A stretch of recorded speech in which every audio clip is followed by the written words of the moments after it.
ඔබ ආපු නැති ප්‍රශ්න ටිකක් ආපු නැති අභියෝග ටිකක් ඔළුවේ දාගෙන දඟලන කෙනෙක් වෙන්න එපා. ඒ අනුවන කමට යන්න එපා ජීවිතේ. තාම ඒ වැවිල්ලා නැහැ. ඔබ වර්තමාන මේ මොහොතේ තියෙන ප්‍රශ්න ටික හරියට ඇනලයිස් කරා. මොනවද මගේ ලෞකික ජීවිතේට තියෙන අභියෝග? මොනවද මගේ ලෞකික ජීවිතයේ සාර්ථකත්වයට මගේ පැත්තෙන් තියෙන දුර්වලකම්? මගේ පවුලේ සමාජිකයින්ගේ මේ මොහොතේ දකින්න ලැබෙන දුර්වලකම් මොනවද? මේ මොහොතේ ඇත්තට භෞතිකව තියෙන දුර්වලකම් මොනවද? බලන්න. ඒවා සාකච්ඡා කරන්න. ඒවා අඳුන ගන්න. අඳුනගෙන ඉස්සෙල්ලම තමන්ගේ දුර්වලකම් ටික හදාගන්න. මේ මොහොතේ තියෙන. ඊළඟට අනිත් අයටත් ඔබට සංවාද ඇතුලේ සාකච්ඡා ඇතුලේ කියලා දෙන්න පුළුවන්.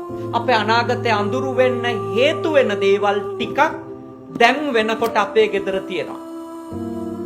අපේ ගෙදර අපි කතා කරන්නේ නැහැ. අන්න අපේ ගෙදර ප්‍රශ්නයක් ඇවිල්ලා. අපේ ගෙදර අපි සාකච්ඡාවක් නැතිකම තියෙනවා. අපි එකිනෙක හමු වෙන වෙලාව අඩු වෙලා තියෙනවා. එකිනෙකත් එක්ක එළියට යන්නේ අපි. අපි දැන් අපේ ගෙදර වැඩි වෙලාවක් ෆෝන් දිහා බලාගෙන ඉන්නේ. වැඩි වෙලාවක් අපි එක එක්කෙනා පුද්ගලිකව කම්පියුටරේට වෙලා, ටීවී එක ගාවට වෙලා. එහෙම ඉන්නවා. මේවා අපේ අඩුපාඩු. අපි ඒ ටික හදාගමු. ඒ සාකච්ඡාව කරා.